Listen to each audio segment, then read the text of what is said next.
Bonjour, bienvenue, welcome to New Orleans. We are thrilled to have you all here, and we're thrilled about this panel that you are about to hear from. I just wanted to welcome you all and thank our guests personally on behalf of UCEA for not just participating and being in conversation as thought partners with us, but doing the important work that we know matters for schools, for preparation for children and communities. On that note, I did want to introduce Marcy Reedy, who will be facilitating today, and I'm going to tell you a story that she might not want me to tell you, but so I apologize in advance, Marcy. But you know, we had a couple of challenges with scheduling and things for people to facilitate this session, and so Marcy comes into my office and she's a little bit unnerved because she wants us to be perfect. And I looked at her and I said, it's like, is there a reason you won't do this? And she looked at me and she said, I can do this. And I said, I know you can do this. Let's do this. So I'm thrilled because Marcy's work, Marcy Reedy from headquarters staff, does so much work on behalf of UCEA and on behalf of our policy work behind the scenes. And people who know her know what an absolute treasure she is and what an integral part of our headquarters staff she is. So I'm thrilled to put her in front of the stage instead of behind the stage, so you can come to understand how important she is to our work, not just at headquarters, but in all the efforts that we're doing across the country. So on that note, Marcy, thank you for doing this. I don't think it was being voluntold. I like to think of it as given an opportunity. And thank you for doing this, and it's going to be terrific, and I look forward to everyone's conversations. Thank you.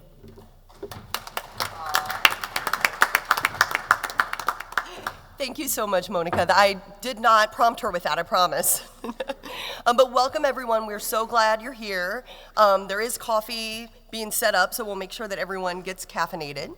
But we want to welcome everyone to the UCEA 2019 Town Hall, Constructive and Positive Change for Educational Leadership Preparation. And we do want to thank the generous sponsorship from the Wallace Foundation that makes this town hall possible, and we appreciate all of you for joining us this morning, so thank you for coming out. Just to set the stage really broadly, we all recognize that change is inevitable. The question is, how can we ensure that that change is constructive and positive? UCEA as an organization, and I don't want to venture too far and speak for our 107 members, but I will and say that they also recognize that there's a need for continuous improvement, and we have to constantly be engaged in that work. And according to our program standards that are outlined in the UCEA policy manual, preparation programs, quote unquote, should engage in ongoing programmatic evaluation and enhancement. And despite concerns of resistance and bureaucratic inertia, this is a core and founding concept for UCEA dating back to 1959, when schools and communities looked quite a bit different. Because we simply stated, we believe that we need to constantly affirm that the preparation our members are providing is benefiting and meeting the real-world needs of schools and students. And we also believe that change should be data-driven and thoughtful, and not the product of a latest whim or a passing fad. So, as we all recognize, there are a variety of forces at all different levels hindering and promoting change in educational leadership preparation. Our goals for the town hall are to explore some of them this morning in a little bit more depth. We also want to hear in two really outstanding programs that are actually and successfully engaged in redesign and how they are embracing and mitigating some of these forces of change that are being, they're struggling with right now. So we do hope this conversation will be interactive because we know that a lot of the people out in the audience are also engaged in this process, and there's a lot that your colleagues can learn from you about program improvement processes. So we hope you will take advantage of the mics that are set up in the back, and please, there's question at the end, or time for questions at the end. So we hope you will use that. So now it is my honor to do the really easy part here and introduce this panel of rock stars that have seated right here on both sides of me. We are so fortunate to have outstanding panelists and some layered perspectives discussing change at a state, district, and local levels. And then, as I was mentioning, to ensure that our discussion doesn't get too abstract, we have two tireless program coordinators who are actively navigating this balance of change in their own programs. So first, would like to introduce Monica Taylor, who is the Senior Program Director of School Leadership, Teacher Workforce, and Continuous Improvement in the Council of Chief State School Officers, and, very excitingly, a former public school administrator. Yeah. Monica works with state education agency officials to strategically center school leadership and continuous improvement at the core of changes in education systems. She'll talk about her experience working with SEAs and what she sees as the climate for school leadership at the state level and what trends she has observed and how states make it a priority to invest in school leadership. Dan Domenech is the executive director of the American Association of School Administrators. Dan has more than 36 years of experience in public education. 27 of those has been in service as a school administrator. So cheers to that. Dan's PhD came from Hofstra University, a proud UCEA member. And Dan will be speaking to forces driving change at the district level. He will talk about what the characteristics are for an effective university-district partnership and provide some examples of partnerships that are really yielding some positive outcomes for schools and students. Then he will discuss some of the concept around this notion of the district as a consumer and how that concept of change is playing out. Joan Archer is bravely wearing two hats this morning for the town hall. On her first hat, she is the Director of Professional Development for the National Association of Secondary School Principals. That, of course, gives her quite a bit of insight into what is working for principals and what the growing needs are for principals are and where they are seeking additional support and development outside of their pre-service preparation. And then in her other hat, Joan also leads the Council for Accreditation on Educational Preparation, or CAPE, the review process for ed leadership programs. So she will talk about what she has witnessed in the accreditation process that has limited and supported program change. And then next, we have Dr. Daniel Reyes-Guerra, who is an assistant professor and coordinator of the School Leaders Program at Florida Atlantic University. FAU was selected as one of the 7 universities that the Wallace Foundation's University Principal Preparation for the Principal Preparation Initiative. And for the last 7 years, Daniel has led FAU's engagement with program redesign as part of that initiative. And he'll be speaking to the forces of change at FAU and how those forces have supported and resisted his efforts. And then next, we have, of course, Dr. Richard Gonzalez, who is an associate professor in residence and director of educational leadership preparation at the University of Connecticut's Neig School of Education. UConn was also selected as one of the 7 UPPI programs by the Wallace Foundation. And Richard serves as the project director for UConn's $5.5 million portion of that initiative. So with all of that wonderful introduction, we will start off broad and then work our way down to the more specific. So wanted to start looking at broader state trends and what the climate there is on investing and supporting school leadership. So would like for Monica to have some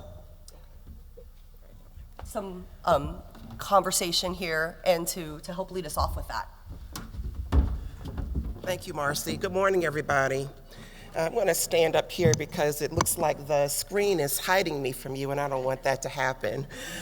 So excited to be here and glad to be able to share progress that I'm excited about, and I hope you all can be excited with me, being made across the country and states. And as Marcy said, I'm going to keep this high level, and then we'll get more into the weeds as my friends up here begin to talk about their work and their programs. For the sake of time, I'm going to focus on one report. There are several reports that CCSSO has published about school leadership and school improvement, but earlier this year, we published a report.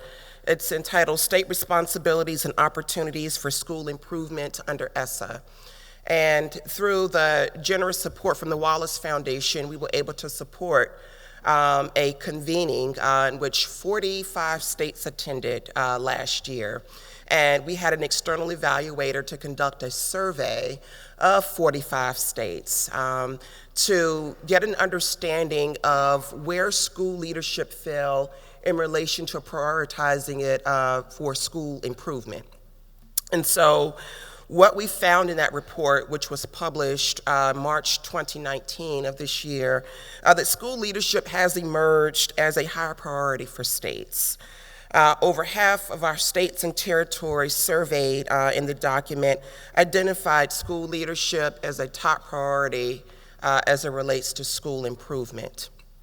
And we know that under ESSA, we had the opportunity to prioritize school leadership through Title IIA funding and also Title I funding, because we know that school leadership is the second most important factor among school-related influences to impact children. And so as a result of that, our convening that Wallace supported earlier this year was not only about school leadership, but about school improvement.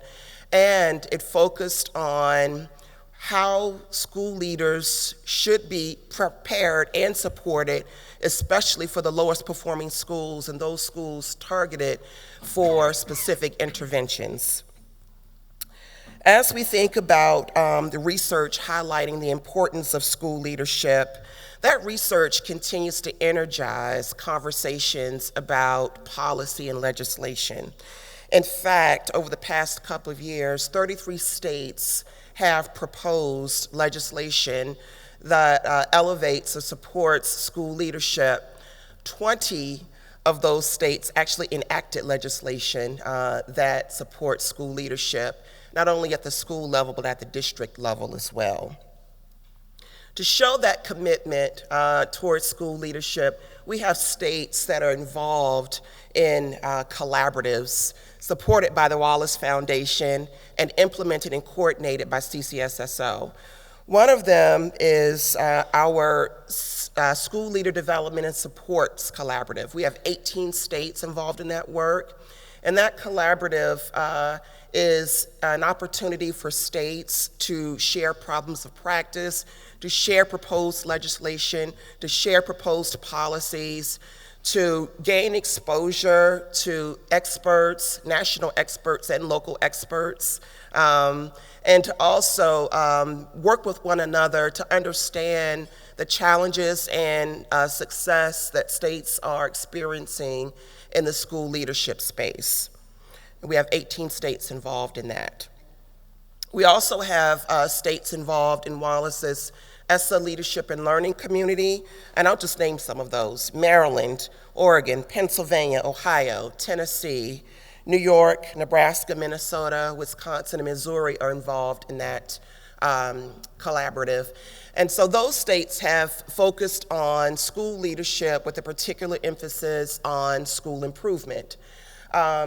That work has not been divorced from the law, from ESSA, and from policy. In fact, a few of our states involved in that community have proposed and enacted legislation and policy to support school leadership. Nevada proposed earlier this year legislation to advance and support principal supervisors as part of its system for developing and supporting school leaders. Another piece of work in a group that's important that our state's involved in with support from the Wallace Foundation is the University Principal Preparation Initiative. States involved in that work: Virginia, Florida, North Carolina, Connecticut, California, New York, and Georgia. So that project focuses on states working with universities and districts that enable the districts and universities to learn from one another about what's working in the field with school leaders and how those adjustments should be and can be made for the areas that need to be improved. And so our states attend those convening along with district and university partners as a triad group. And so what they're learning is that at the school level, at the state level, certainly elevating the principal preparation standards, which are known as the NELP standards, and also the PSEL standards, the standards that inform what sitting school leaders should know and be able to do, are important.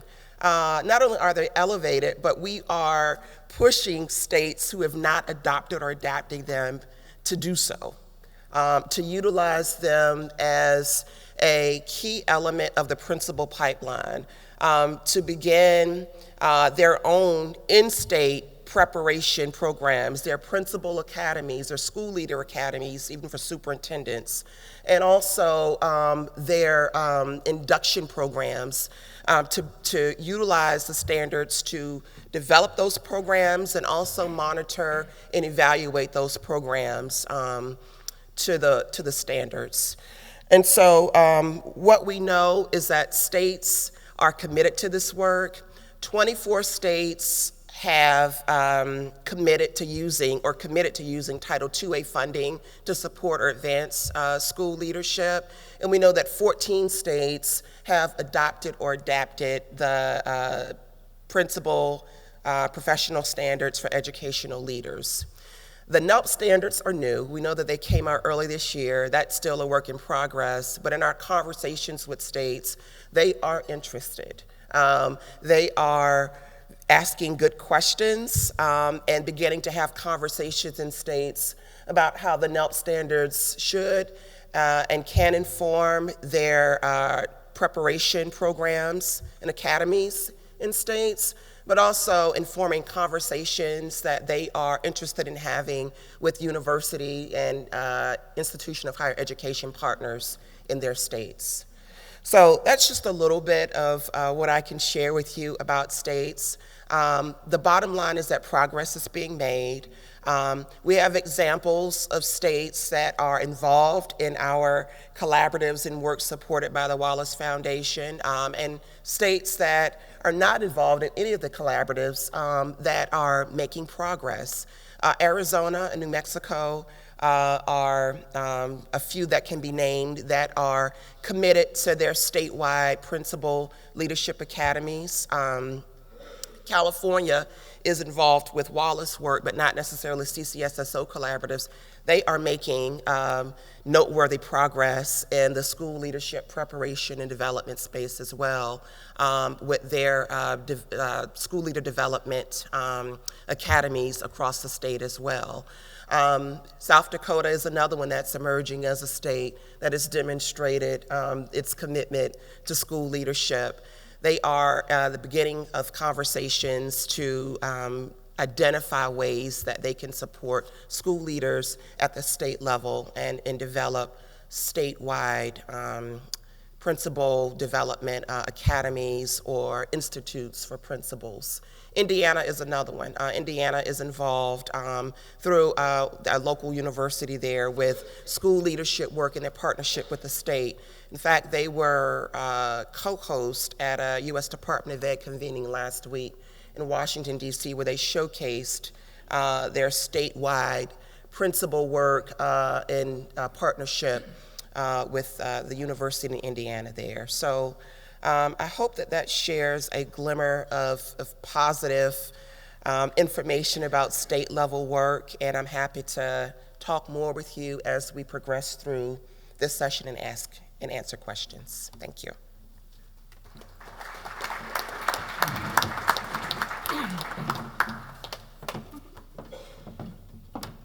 So I want to pause and just see if any of the other panelists had any other comments or suggestions or anything they would like to add about the state level perspective here. We're going to move on, but we certainly want to. Just one comment, wearing both of my hats.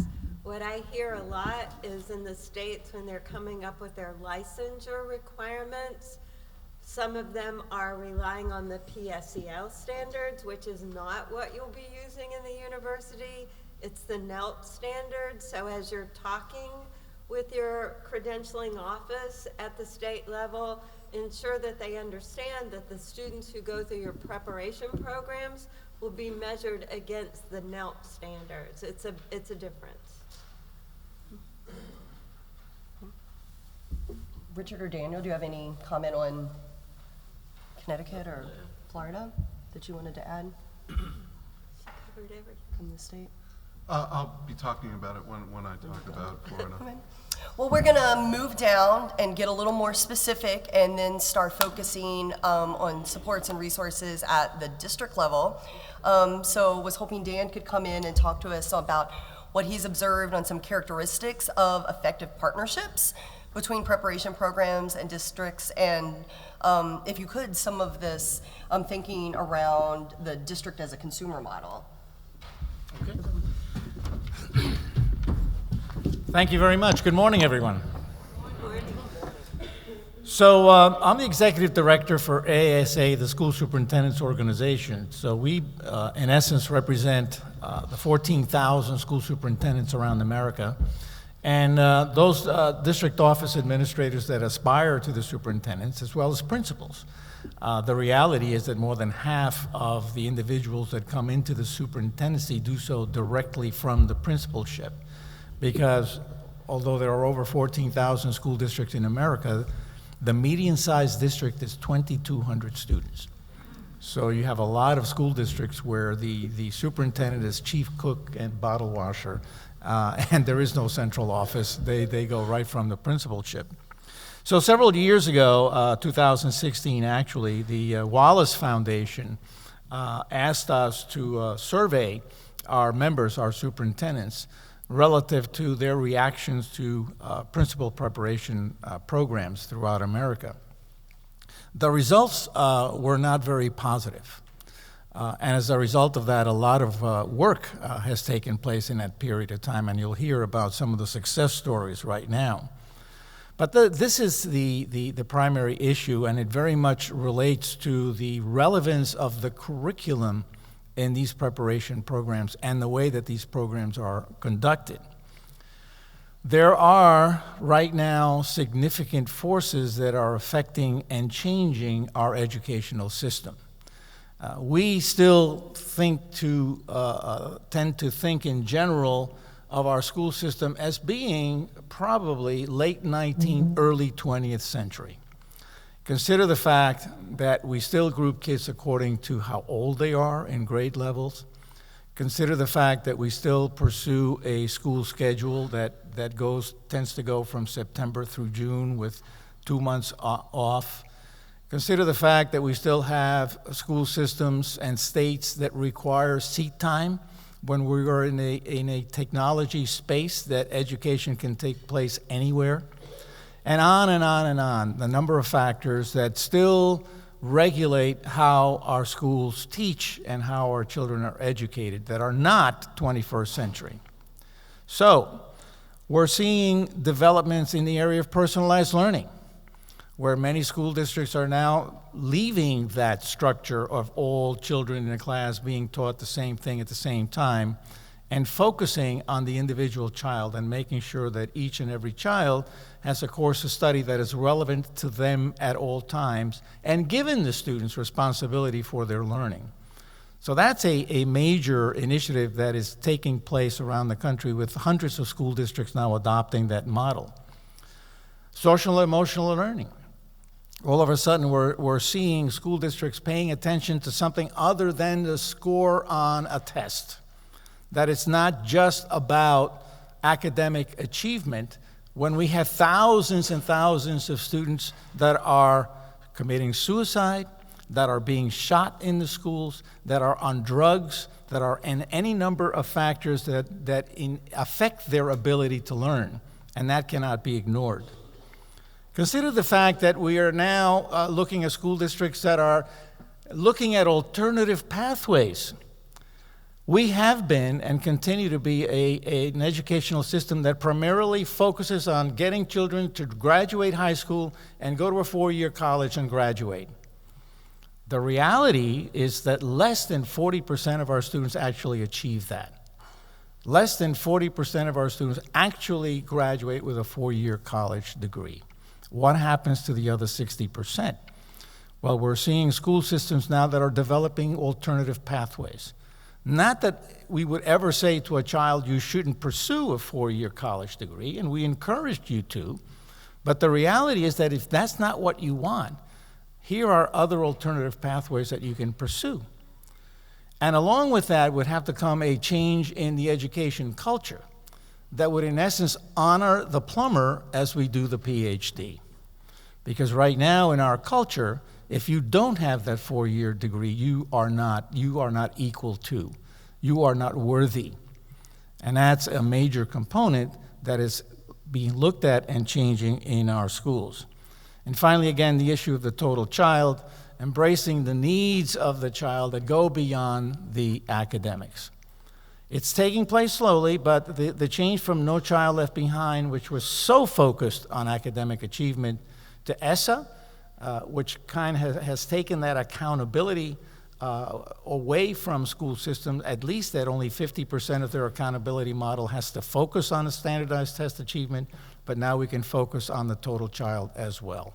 So these are major developments in our schools that need leaders that are aware of that and leaders with the ability and the skills to begin to implement these changes.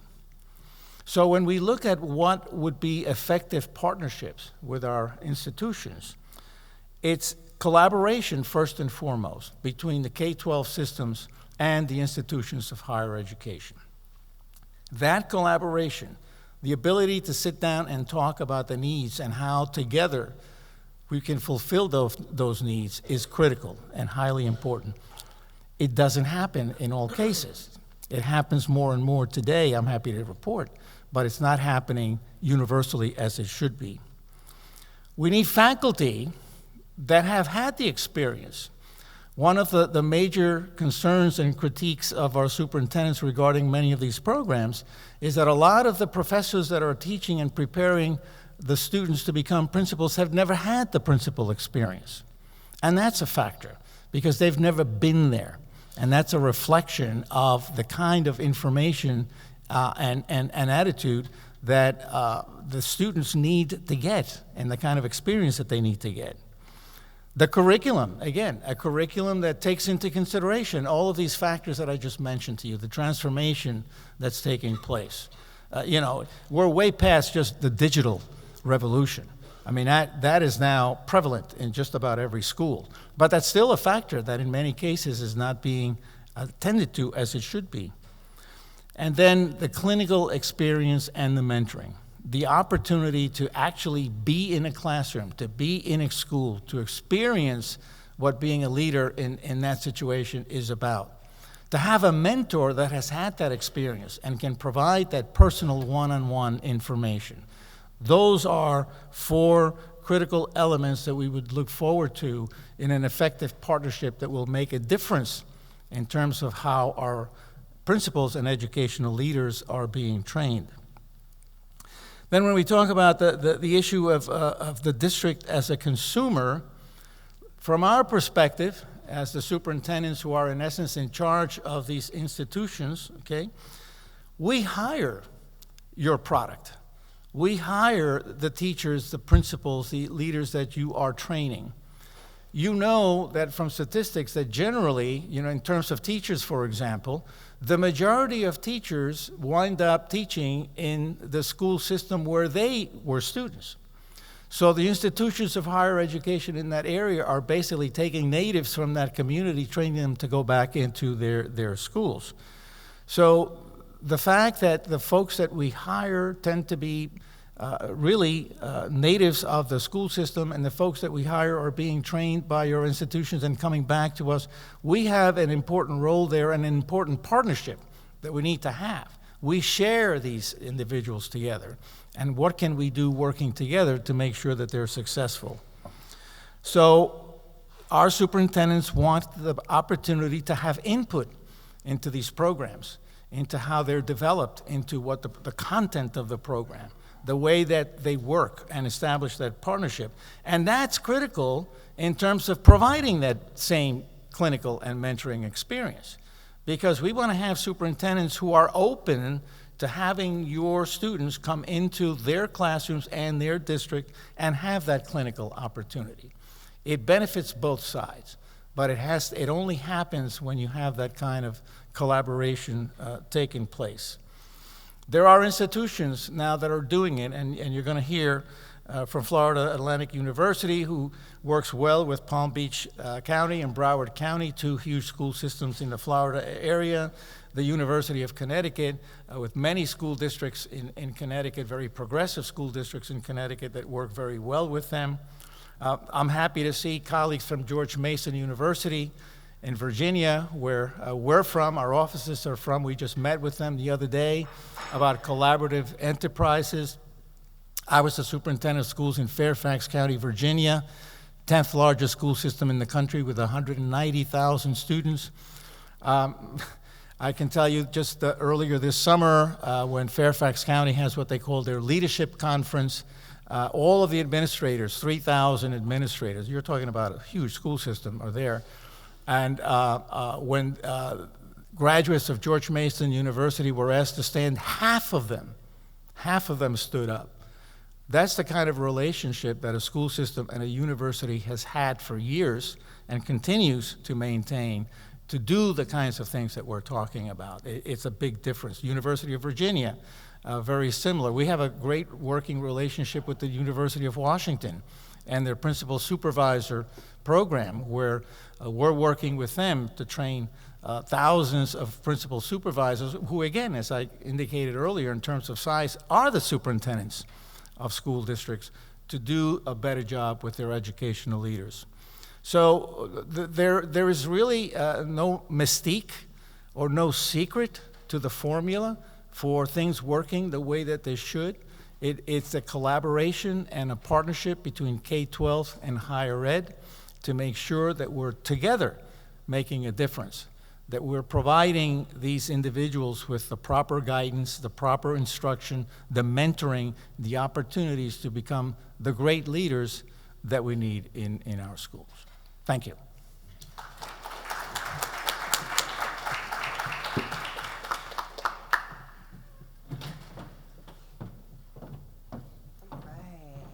Thank you. Okay, so unless there are any other comments, thank you so much, Dan. That was really interesting. We're going to continue to go more specific and focus down and look at the local level. So I was hoping Joan, who's balancing her two hats, could come in and just talk a little bit on what local leaders are saying about their preparation, what they're needing, and how we can better serve them. Well, I'm going to start with what we always do in our world to start about with our why. Why are we doing what we're doing? And our thanks are to the Wallace Foundation in the early 2000s, who recognized that the school leader is important, that leadership matters, and found their research finding that leadership is second only to the classroom instruction to make sure that all students do well, was help kick off this big initiative and get leadership recognition into the forefront.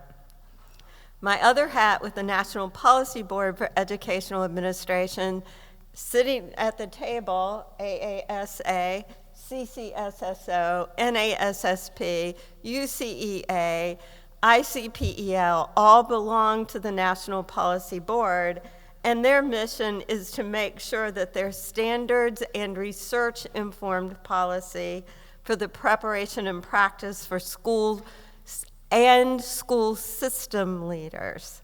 So there you're starting to see the bifurcation between just the building level, but also the district level.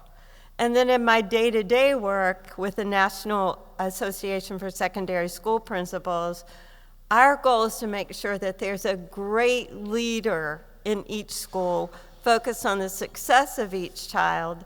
But the second part of that is to shape school leaders for the future of American education. And I sort of stumble on 21st century now because we've about finished 2 decades of it. So future ready seems to fit a little bit better for where we are today. So that's why we're here. Then what are we looking at? And again, thanks to the Wallace Foundation for helping get these standards together and the standards work together. There are those 2 sets of standards, and people say, why 2 sets of standards? If the world's changed and what we need has changed, why don't we have 1 set of standards? Well, there are the aspirational standards for school leaders who are emerging, developing, and distinguished, and those are used by states, districts, and practitioners. There are 10 standards and 83 indicators for those standards. And I've gone around and presented them to principals who pretty much are devastated by the time I leave, saying, oh my gosh, I'm supposed to do all this? How do I make all this happen? So we're giving them the what, and we're giving them the what, and we're giving them the what. And they look at all that and they're going, I can do this, and I can do this, and okay. So the need to take it to the preparation level, when you're bringing someone in to introduce the job, what is the beginning level of this? And these are used by institutions of higher education. If you are with CAPE, you must use the NELP standards. And then for your state licensure, what should a school leader today, who's going to ensure that each child is life, career, college, and citizenship ready, supposed to know and be able to do? And how do you, now that it's all on you, they're in your institutions of higher ed, how can you make that happen? And as Marcy started, we're in a world of hyperchange. What we think we're preparing students who start in kindergarten for today probably ain't going to be there by the time they graduate. So we're preparing leaders who are leading the teachers, who are preparing the students to succeed. It's a pretty big thing to do. So what did these new standards tell us? If you were to take these new standards and sum them up in a quick, easy, accessible bite, one could say this is pretty easy, but let's start unpacking this. What is the big change in these standards? You've heard it from Monica, you've already heard it from Dan, now you're going to hear it from me again. To ensure each student, you can't do subgroups any longer. I've been on committees, and I'm on the CAPE Equity Committee that's trying to define equity, and they're talking about, well, we left this subgroup out. I don't care, because each student is not a subgroup. You can't report out subgroups when you're talking about each student. So what does that mean? What does that mean to the school leader? What does that mean to the community? What does that mean to the teacher? And that they're well educated and prepared for the 21st century or future ready. Do we know what global mindedness means? Do we know what innovation? Do we know what entrepreneurship means? Because if you don't, you're not going to make it. And then so that's where we're comfortable with the academic side. And then we add the other half, that's the ESSA half, the support and care. And that's the wellness, social, emotional, physical, safety. We didn't talk about those things before. And if you're going to do each of them in the school, who's there to help with that? Which one of us are trained psychologists? Who of us know to help in the mental health field to make sure there aren't shootings in our school?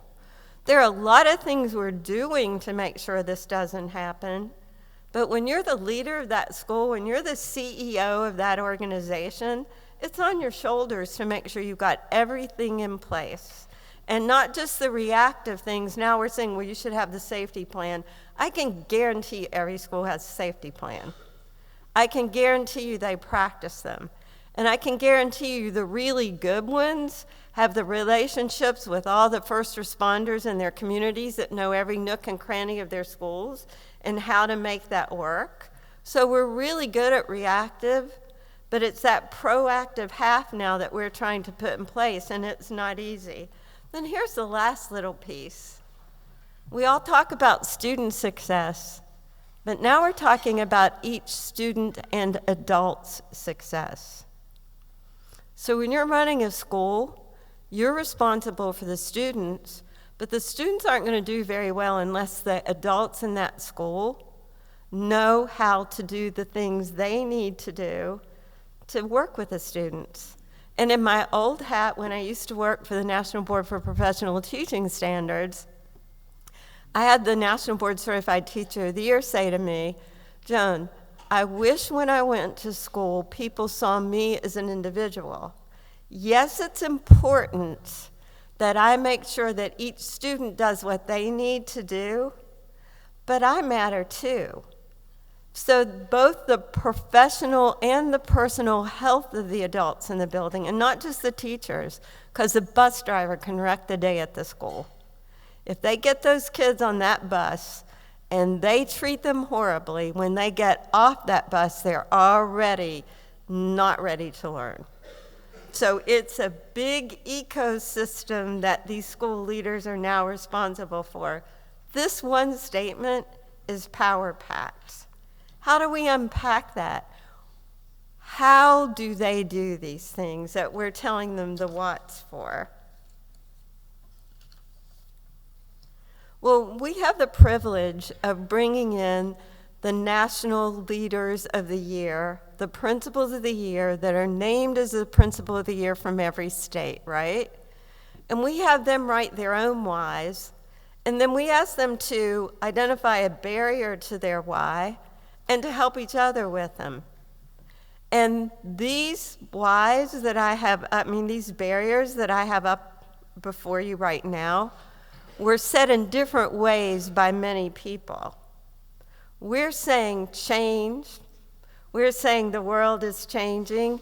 Dan's saying seat time, scheduling, all of these things. Well, in order to make that happen, you've got to disrupt the status quo. You have to do that to make that happen. So these great school leaders that are recognized by their states, that are trying to disrupt the status quo, put the schedules in place, put the online learning in place, work with their communities, are finding resistance from their students, from their teachers, from their faculties, from community members. Because when you try to make people change, there's resistance. Change management, you all do that, but how do we deal with that? And then resistance to equity for all. Because equity for all is different than giving everyone the same thing. It's giving everyone what they need. How do you make that happen? It may mean that the schedule you thought you wanted as a teacher is not the schedule you're going to get. It may mean that you're not teaching this class, you're teaching that class.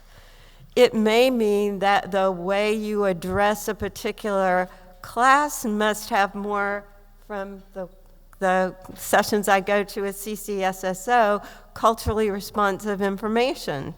So there are many, many elements when you keep peeling that onion for culturally responsive, inclusiveness, when you're talking about equity for all.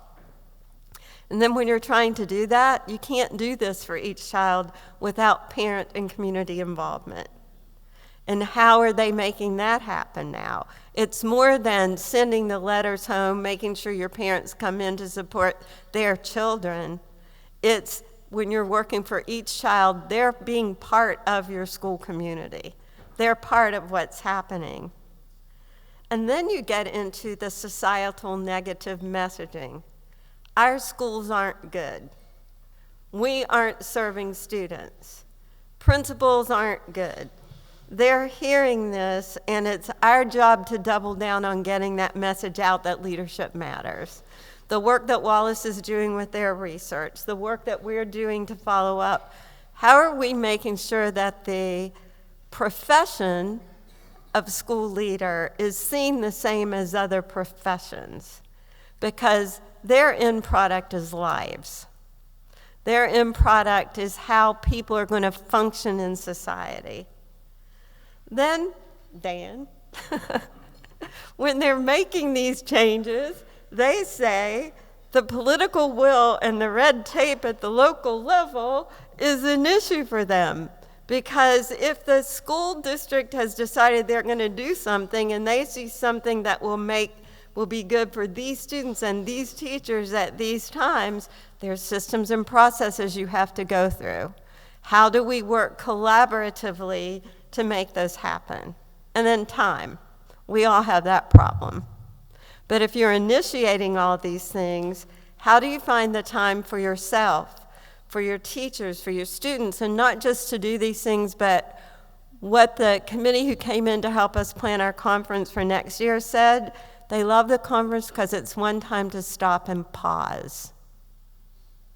To be away from everything you have to do on a day-to-day basis, pause and reflect on what could be. And not just for them, but for the teachers and students as well. And then competing agendas. You think you know what you're going to do, you think you have your schedule planned, and then there's a state initiative, there's a district initiative.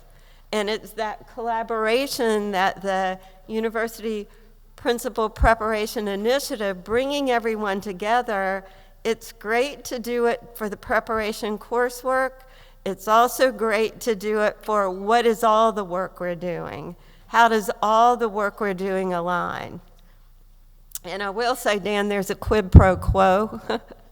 No, that's not popular right now, but the quid pro quo for having universities prepare your candidates to work in the districts, what we're hearing from the principals is, before you're a principal, having the time, in whatever role you're currently doing, to do those placements in the field is difficult.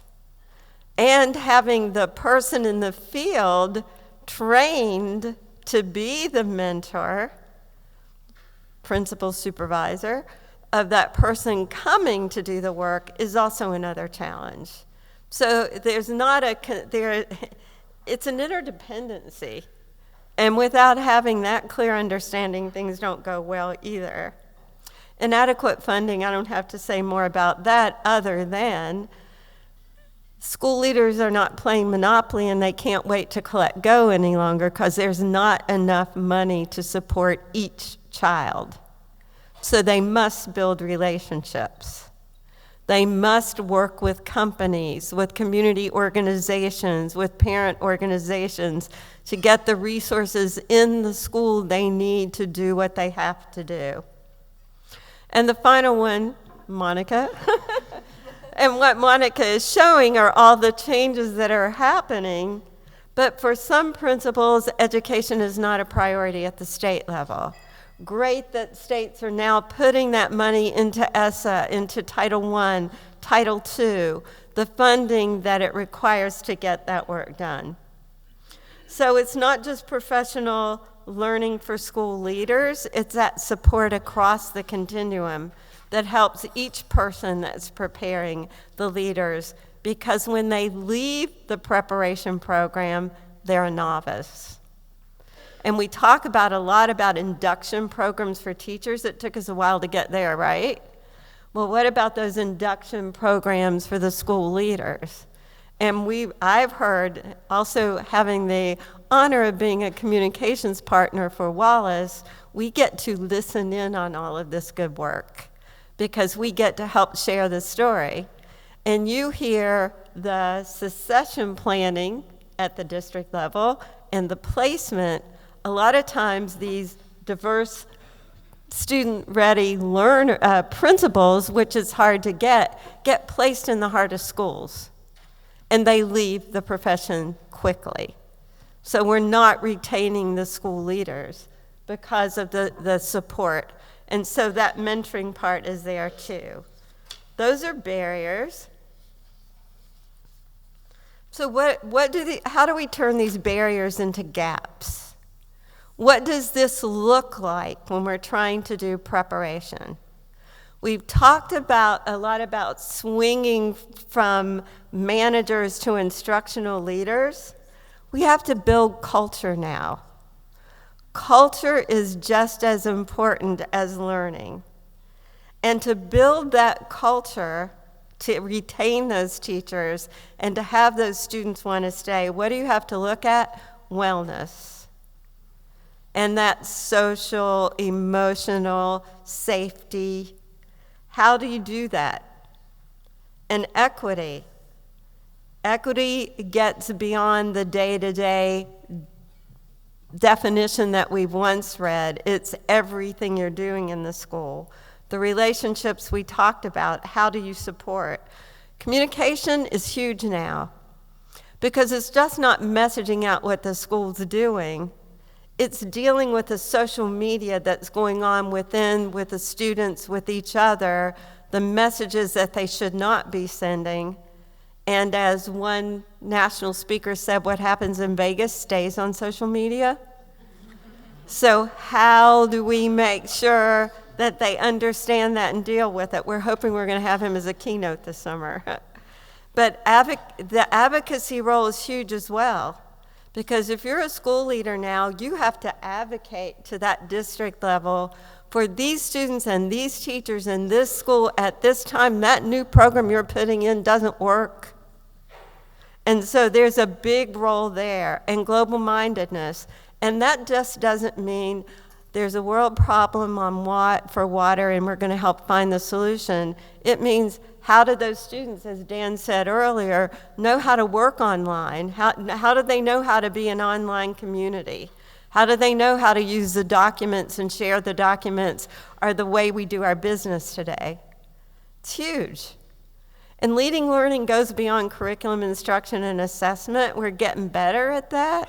But the alignment of those are also the critical thing, especially for you as you're going to the new NELP standards, getting your curriculum first, and then the assessments that align with them.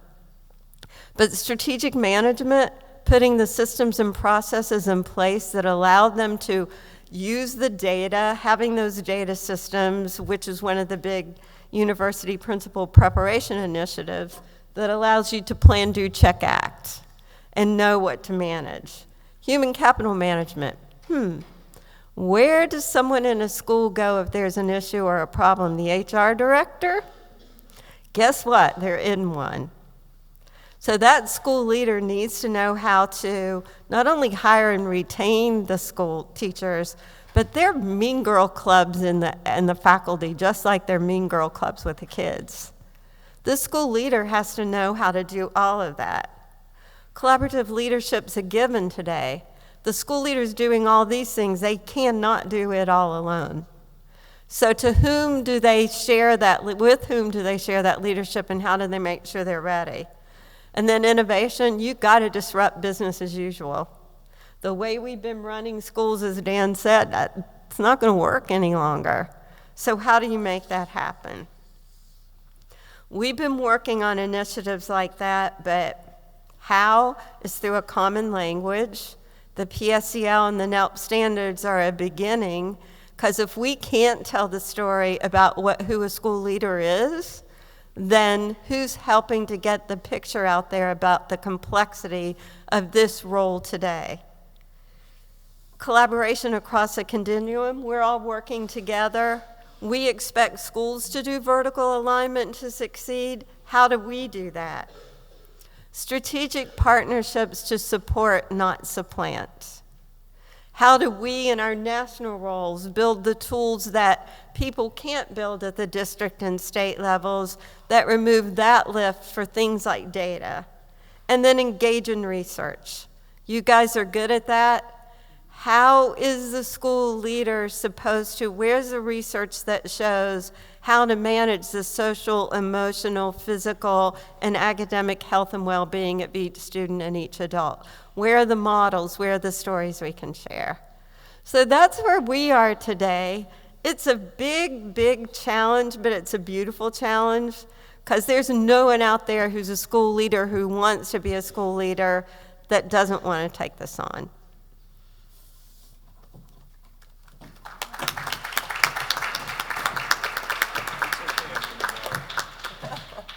Awesome. Thank you, Joan. So speaking of disrupting the system, I want to invite Richard to come up and talk about exactly how they are doing that at UConn and the UPPI process there as they engage.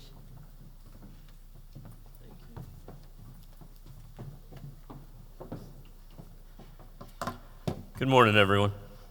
I'm going to share a little bit about the changes that we have been undergoing at the University of Connecticut in our administrator preparation program. We are in the third year of the 4-year University Principal Preparation Initiative with the Wallace Foundation, but our change and our growth has been going on for longer than the 3 years of the UPPI initiative.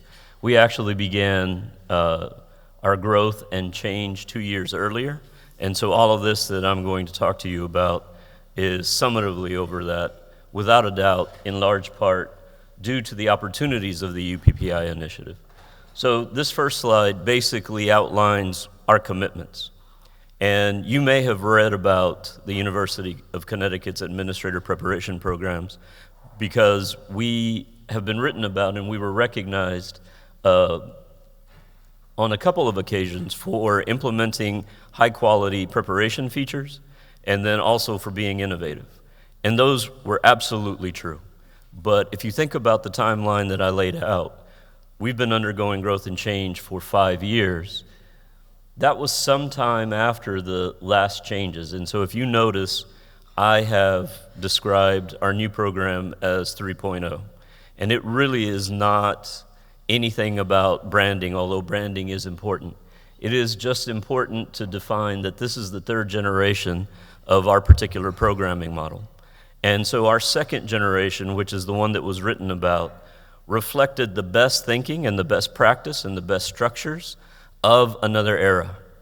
And we were outgrowing those practices, and most importantly, the field and the reality of practice had outgrown our preparation approach. If you looked at outcome indicators such as satisfaction, in terms of reputation, in terms of superintendent satisfaction with our program, it was very high. And so we are an example of change not for change's sake, but change because we can do better, and we absolutely need to do better. Because we were preparing candidates from only certain types of schools and only certain communities in the state of Connecticut. We were not drawing from urban centers. We were not drawing candidates of color. And I don't want to say that we were okay with that, but there was nothing about the system that compelled us to do anything differently. If we had wanted to remain the flagship and the most esteemed program, we could have left things alone. But to the credit of my dean and to my department head at the time, they said, this is not okay with us. We are a land-grant institution, and we are here to advance the greater good for the entire state of Connecticut, and we will commit to that. The UPPI initiative gave us the opportunity. These things seem pretty basic. I often describe them as duh. Doesn't everybody aspire to these things? Isn't that what everybody is doing and what they're all about?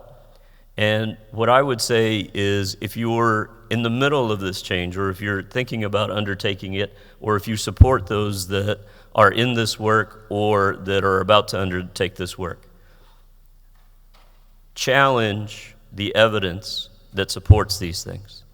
Because we were very comfortable in ourselves being a very good program, and we absolutely were.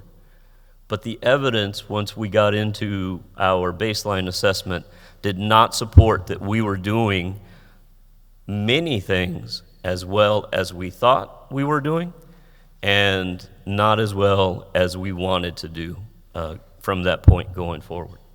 So that became the end that we had in mind, and that is something that drives every discussion about our investment of dollars, of time, of energy, and most importantly, programming, because you cannot ever do everything that you'd like to do and everything that you need to do. And so this is what drives what we're about. And I'll say some more about these things in just a moment. So it's all well and good. You're going to improve, you're going to make things better. You have the momentum, you have the resources, there's nothing that can stop you except that little thing called change. And if you're going to fundamentally change what you're doing and why you're doing, then you need to also change how you go about doing it. Our organizational structures of assigning instructors, communication between instructors, decisions that were made at the program level and at the college level, who decides about what should be taught, who decides changes that should be taught, how do we make adjustments and corrections to the syllabus in real time instead of waiting in cycles that basically don't matter to these particular students because they'll be gone. All of that has to be revisited. And if you're really serious about, okay, that's not going to go back. If you're really serious about those things that you have committed to, well, then you need to be all in. And so one of the things that I want to emphasize right now is that redesign and program change is, one, possible. It's worth it, but you'd better be all in if you're going to take it on. And all in, nice little phrase this morning as we're here with friends, but all in means every single day, every single member of your organization, because everybody counts equally in the end. Everyone matters equally in the end. And so everyone needs to be all in, and you'd better be ready to deal with everything it's going to take to make these changes. So it's all well and good. We committed to those things. We have great buy-in. We have momentum. Then tough little questions like, well, how are we going to know what those outcomes are that we're aiming to achieve? And once we define them, it begs the question, how in the heck will we know that? How will we know what the proximal and what the distal outcomes are? And what will we do with that? So once we figure out how to collect that data, who houses it, who owns it, how will we maintain it, how will we use it, how will we use it to as close to real time as possible to make decisions and adjustments that matter to our current students, and how will we use those as feedback loops for them to coach them around, and how will we use it for us to make changes going forward for continuous improvement. I cannot emphasize enough how many things we have discovered along the way that we never anticipated. And just as many of you do in here, my area of specialization as an instructor in ed leadership is organizational leadership. So I focus on continuous improvement and change, about as well read as I can be. Knowing it and living it are two very different things. And when it's all well and good when we tell the students that organizational dissonance will come, and it's going to be your responsibility to support that organization to go through it. When you're in the middle of it yourself, it's good to remind yourself of that. But there are some other difficult challenges in realizing that as things happen, the organization takes on things that reflect the leader. And so as a leader, if you are going to be one of the leaders or the leader in this work, you have to be mindful not only of the culture of the organization, of the collective, and supporting individuals. You need to be mindful that being all in means you need to be vulnerable and be willing to make the changes that are going to be right and necessary for this work if it's gonna. And it is no fun to realize when things are not going well that it is in part because it is a blind spot of yours that's been revealed, or it's an area of weakness that you now need to deal with in real time.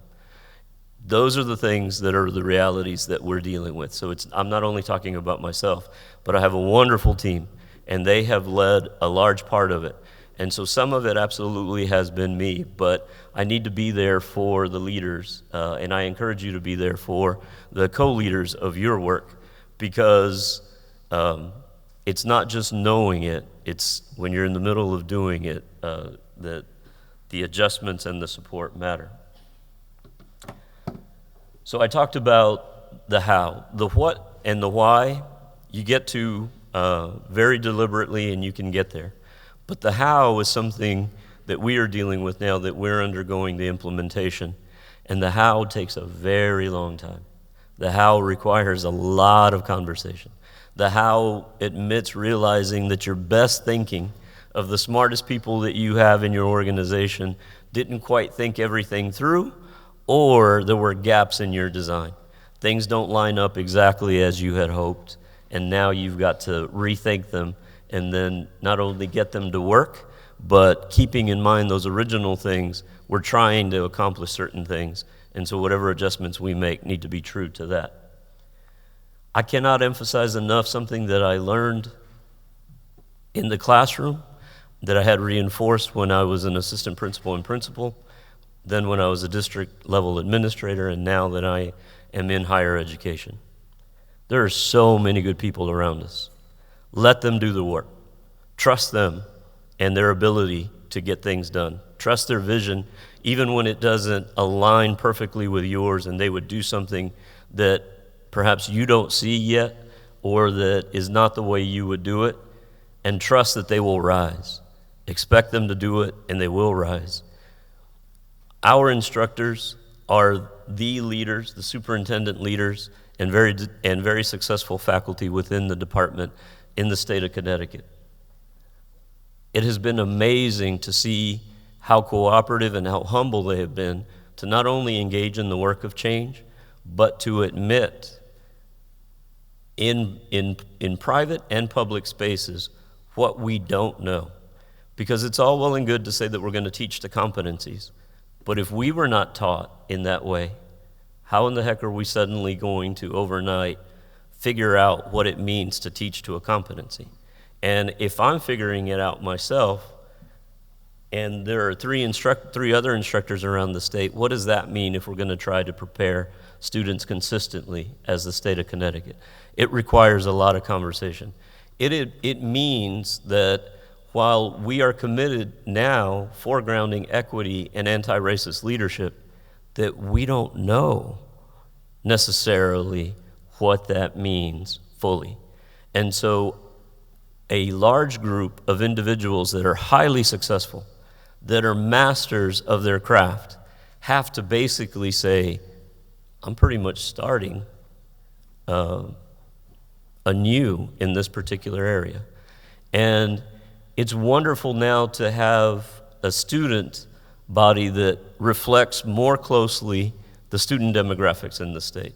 But when they challenge us to say, is this the best that you can do? If we are about equity, is this the best that you can do? Those are tough conversations. And I go back to, we could have left everything all alone and it would have been fine. And that's what I mean by being all in. We have to accept the feedback to say that we also, even though we're doing well and we're doing our very best and we really are doing much better, we still need to do more, and that we need to be responsive. Student voice, lovely concept. When it's coming at you and it's coming at you with pushback, you need to be all in for that the same way as you were when you were beginning. What I'll say about the strategic partnerships for leaders, on the other slide you saw that I talked about, we now do not view districts and the state as only being consumers of our work. We see them as collaborators. Again, a lovely concept. Relationships take a really long time to develop. And partnerships, which are related to relationships, take even more time to nurture and to maintain. And again, if you're not all in, A transactional partnership around this kind of work is not going to work, or it will produce very limited outcomes. If you really are all in, and I'm not saying that the superintendents who were critical of the prep programs were not informed, but I am saying that in my work, in this particular single case, many times superintendents don't know exactly what you're doing. Many times they don't know exactly what you're teaching. And they are pleasantly surprised to say, oh, you do that? And then when they come in and they teach, they come in and they start telling stories about their backgrounds. And in all fairness, it's not only the practitioners, the professors do that as well. Well, do stories actually promote the translation of knowledge and skills and judgment as competencies? No. So you have to have the tough conversations about pedagogy to say, great stories, really appreciate it, is valuable, but does that align to exactly what we're trying to accomplish? And then when the assessments come out and there are gaps, are we going to be comfortable enough to make the changes in instruction to get past, again, the ways that we have been taught and the way we think should work, and make them be the way they need to be in order to get the outcomes? So hear me when I say it is possible. It's absolutely worth it.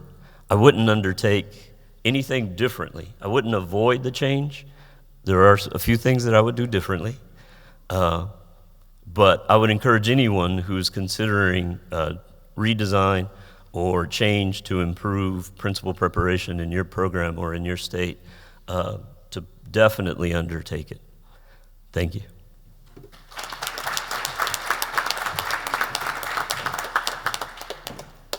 Great. On the theme of succeeding through change, I'm going to invite Daniel Reyes-Guerra from Florida Atlantic University to share his experiences.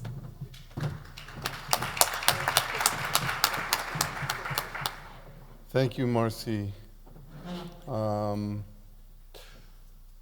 This is just totally unfair. Putting me at the end of this when with what we've heard today is just, I mean, I'm dying to get over these speeches because there's so many points that were made today that I think really deserve a lot of dialogue and discussion out of the room. But let me talk about what we were doing in Florida Atlantic and how this works. This slide is basically showing the goals that we set out with to accomplish in this initiative. The first was strengthening state support. And we basically looked and did three different things. Now, before I go too far talking about that specific, I want to speak to all of us, my colleagues around the room, in terms of our responsibility for the profession and our responsibility for going beyond advocacy to activism. This was actually a theme that we talked about earlier this week when we had our Wallace Faculty PLC. We bring together all of the faculty from the 7 universities that are involved in this and talk about our work. And one of the things that we talked about is the difference between advocacy and activism. And the reason why I want to talk about that is because there is a huge responsibility on the shoulders of everybody sitting in this room, if you are ed leadership faculty, to really start moving the needle in your states concerning what state policies are and how they are supporting ed leadership. And I don't want to go away from what are going to be some real controversial things that you're going to confront when you go to Hartford, or you go to Tallahassee, or you go to Austin, or you go to Sacramento, and start making the arguments for why it is that ed leadership has to have a priority. Because there has been a constant theme in politics, and it's a logical one, right? If you're a parent, a voter, and you're told, look, all of that tax money, that needs to go to the teachers. That needs to go straight to the classroom. That's where it's going to have the biggest bang for the buck, right? So the politicians that are sitting there in these state capitals are saying to themselves, well, why am I going to fund ed leadership when that just looks like more money towards those bureaucracies, right? We know, and this is where our research and this is where your activism has to come into play, we know that, in fact, we are not top-heavy in terms of bureaucracy. We are not top-heavy. When you look at district administrations, when you look at state administrations, they are probably the thinnest, if we were to compare to Google or we were compared to Amazon, in terms of where the money goes in terms of administration. The other thing that we know is that the dollars spent on the principal who is leading change and leading instructional leadership in the school is much better spent than spending monies that go directly to a teacher, statewide teacher professional development that's only going to touch upon what? 30% of the teachers, 10% of the teachers. There are great arguments out there, policy arguments that should be made that we're not making. And so the politicians have set this dialogue going forward. There is research, Wallace has published it, that shows how dollars spent on ed leadership actually gives us a bigger bang for the buck. But why aren't we talking about that in our state capitals? So one of the things that FAU has done is, and this happened way before Wallace, is we've always used the Florida Association of Professors of Ed Leadership to be the vehicle, because it actually represents all the universities in the state, to be the vehicle to engage in dialogue with the people that pull the levers, with the Florida Department of Education and with the legislators in the Capitol. We've used that to constantly move the dialogue towards educational leadership. And once again, I say to all of you, if your state's not doing that, if your universities are not getting together and doing that, I mean, I look across all of our programs, everybody's got great policy research analysts running around in their programs. How much of that policy is getting put into place in your state? How much are you advocating? How much are you being an activist about it? So what we did is we've always used FAPL, which is the Florida Association of Professors of Ed Leadership, to engage with the state and get the dialogue going. And then specifically with this grant, what we did were these three things. First, the first thing we did is we looked at how people are being certified in the state, and we said, you know what? Everybody has to pass a certification exam in Florida for everything except to be a principal. You can get away in Florida with not being evaluated in terms of your readiness to be a principal. So we determined, with the state, we created a pilot program for level 2 certification, which is for principal certification. So that was one of the goals of our project, and it's going really well. However, and I'm talking about Florida, right, where everything is a standardized test.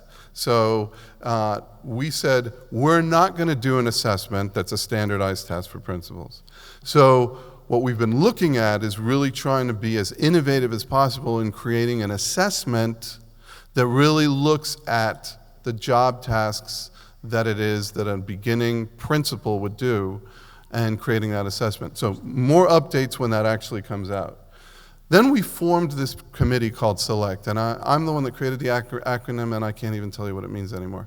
But we created this committee called SELECT, and what SELECT did was for the first year, we got stakeholders from across the state working together with the deputy chancellor and creating a whole set of recommendations based on research about what state policy should look like for educational leadership. And at the end of the year, we actually presented that to the Commissioner of Education. So really important work, right? Because the commissioner then gets this report. She's got to have to make a decision. Am I going to act on this, or am I going to sit on my laurels, or am I going to ignore it? What am I going to do? So as Florida is, what Florida did is they fired her, but not because of the report. The elections meant that we got a change in the commissioner. So Select 2.0 comes about, but instead of saying, okay, we're going to make another report, we're keeping that report and now looking exactly on what is going on with policy in the state. So that's what we're doing right now. And this is something that's incredible, to sit with Department of Ed people and actually go through legislation and edit that legislation so that it's going to enable the research-based practices and components that we need for ed leadership in the state. And that's exactly what we're doing. It's going to go onto the Hill. A statute is going to go that has actually been edited and created by Select 2.0. This is work that all of us should be doing across this country, and it's got to be done state by state, because that's where education lies. We cannot be thinking in terms of the feds. You got to be thinking in terms of the state, so that means that's how you have to organize. If you guys aren't talking about this, you need to talk about it. All right, I'll get off that soapbox, and then I'll go to developing the common curriculum and partnership. So we heard a lot about that, right? What is it the superintendents think? What is it? So what FAU did is, and we had done this once before with Broward. We'd actually redeveloped our curriculum in partnership with Broward. But this time we used 3 districts: Palm Beach, which is the 10th largest district in the country, Broward, which is the 6th largest district in the country, and St. Lucie, which is a smaller district, a medium. For Florida, it's a medium-sized district. For the majority of the United States, it's a large district, because some legislation went through once upon a time that created all of our counties are districts. So that's why we have these, Miami-Dade, the 4th largest district in the country. So that's why we have these huge districts, but it also gives us a huge opportunity. And so we actually sat down and brought all 3 districts together, brought their leadership together, and had this dialogue. And I need to emphasize, everything that Richard said is really important when you're leading change, but one of the most important things is getting everybody on board. So how do you do that? You got to bring them together, and you got to talk about what are the values that we hold in common. And so for FAU, we wound up coming up with the FAU 5. These are the 5 outcomes that we want to see coming out of our leadership program. So we created this common curriculum, but then we made it district specific. So what does that mean? In Florida, normally when somebody comes out of our master's programs, districts go, wait a second, these people are not prepared for Broward, they're prepared in general. So we're going to give them extra professional development so that they're ready, so they understand the Broward way or the Palm Beach way or the St. Lucie way. So we said, that's ridiculous. We're in partnership, right? So let's bring that professional development into our program side by side, or actually embedded within our program. So that way when they come out, they are ready. They've got the professional development from the district, and they've got the learning from us. They're ready to take the assistant principalship and run with it. A couple of things that I have on this slide that I really want to emphasize is, and I think Richard made reference to that, when you're doing this kind of work, you discover new things, right, that you hadn't thought about. One of the things that we found that is really critical is coaching. Coaching has to be something that you look at. Why? Because your principals, who usually serve as mentors, they haven't received a lot of coaching, professional learning. They need to know how to coach somebody to be an assistant principal, right? Principal supervisors, they need to know how to coach a principal to be a good instructional leader. Coaching all of a sudden became a huge thing in our program, and in fact, we now have created a program with the districts where all of their principals who are involved in mentoring and coaching our students actually go through professional development themselves, and it's not a one-shot deal. It's continuous professional development throughout the 2 years that these people are in our program. So you can already see how these changes actually have a rippling effect across the districts, and they bring the districts tighter in with us. So this is something for everybody to consider. The other two things that I wanted to talk about are partnership and selection. The district needs to have a voice in terms of who's coming into your program if you are producing them for the districts. How you do that, there's not one way to do all of this, but how you do that is a consideration that needs to be made. And the last thing was developing leader tracking systems.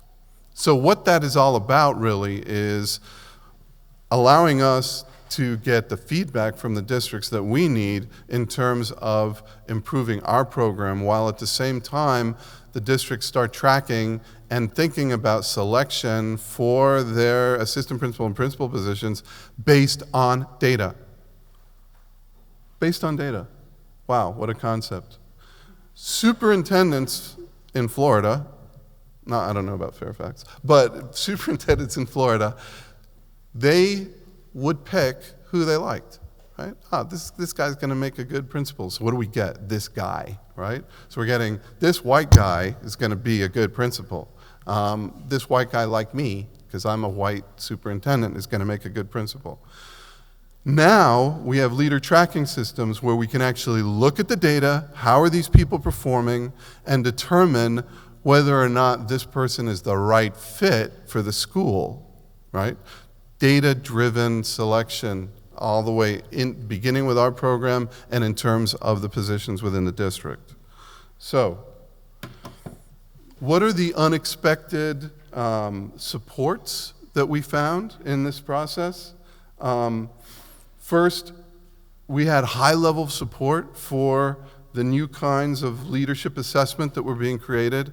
People want it. Districts were actually thrilled by having an assessment that they can use for their principals. The second was the new leadership in Tallahassee's willingness to actually engage in legislative and rule action. But you have to put them through this process, right? So when I talked about FAPL and talking about when you have penetrated into the legislature and into the Department of Education, you open dialogue and you start changing their mentality. Really important. For curriculum and professional learning, districts were all in with the coaching, and districts demonstrated a willingness to dedicate personnel to making these changes. That's really important. It's not enough to just say, yeah, do it. But yeah, we're going to do it too, and we're going to put in resources as well. Partnering in selection and the entire leadership learning continuum, I think I've talked about that. And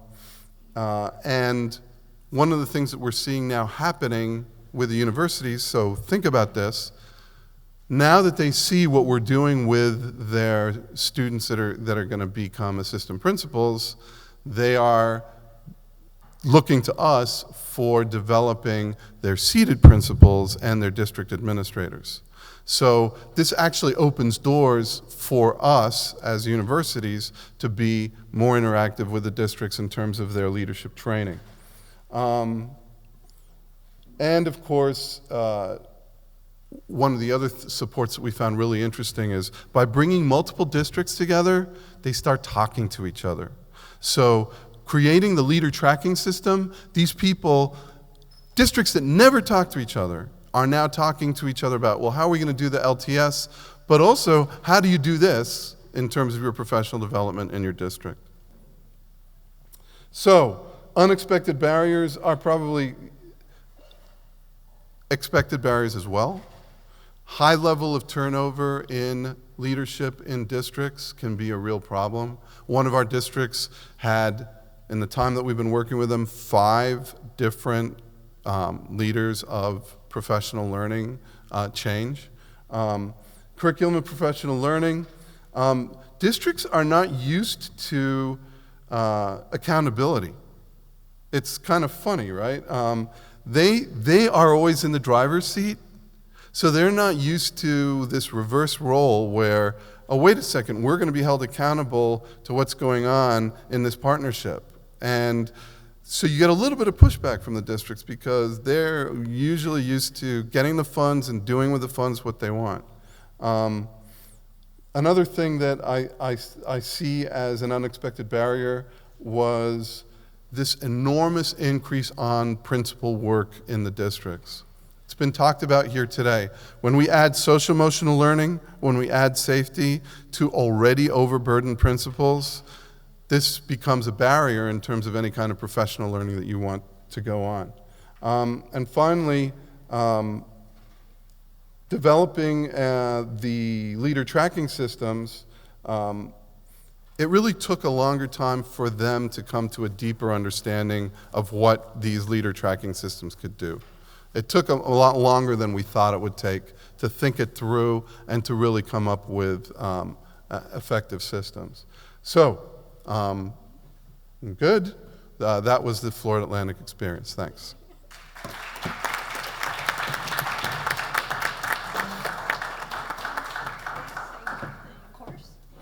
I just want to say one thing. I would be remiss if I wouldn't share with what Richard Gonzalez is saying he's done and the changes he's made.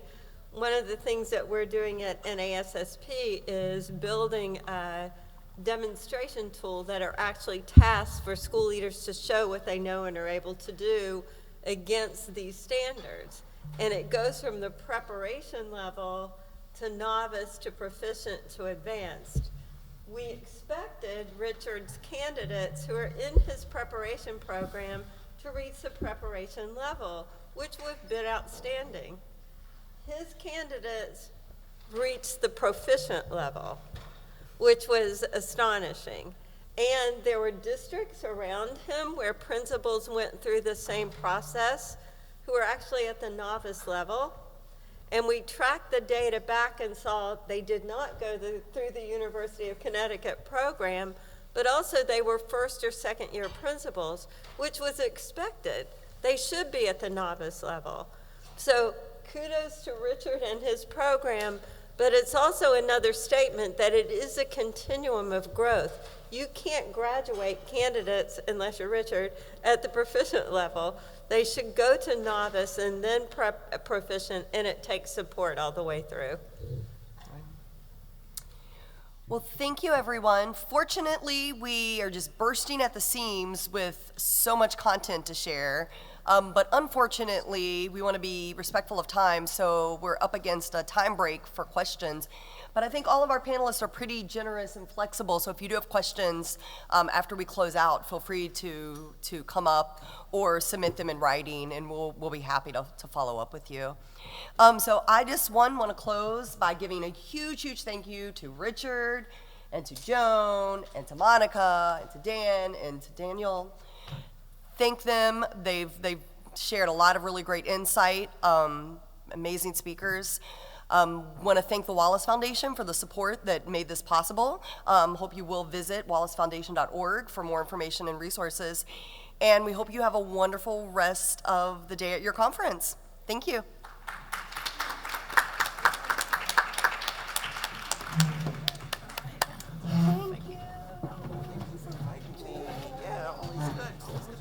Yeah, it is good to see you. All right. We'll be talking. Bye, everybody. Good. I can't. Thank you. Good to see you. Thank you. Nice meeting you, sir. My pleasure. Yeah. And nice seeing you again. Good seeing you again. Good to see you. We need to see more of each other. Yeah. Are you awesome? If you need anything, just let us know. No, we're fine. Thank you very much. Thank you. So appreciate it. Thank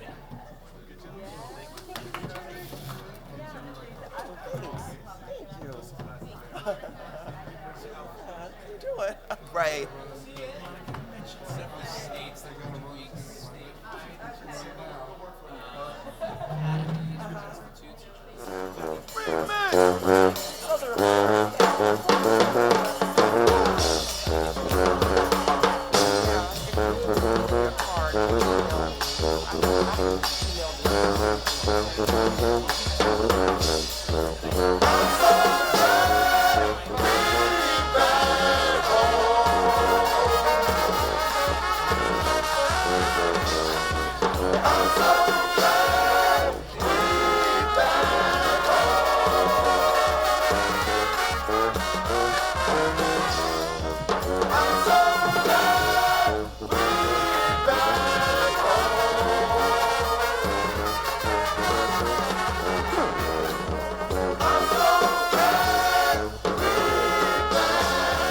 On that bridge, so let's get it how we live. That's why we did what we did. When I lost my city, almost lost my mind. In and out of hotels, feel like I'm doing time. Please, Mr. Officer, don't shoot, cause I ain't 8 days. I was stuck up on that roof, ain't trying to make an excuse, but they running from the truth. We know they blew them levers, man, but we ain't got no proof. Whatever they do, I can't turn my back. I was born righteous, so right here's where I'm at. Send them troops home, little daddy, this ain't Iraq. And tell FEMA we gon' need more than 10 stacks. Wherever you at, St. Bernard to the Cali, yo. One time do it big for the narrow. H-Town all the way to the A. We appreciate the love, but my people can't stay. We the minutes away.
Thank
you.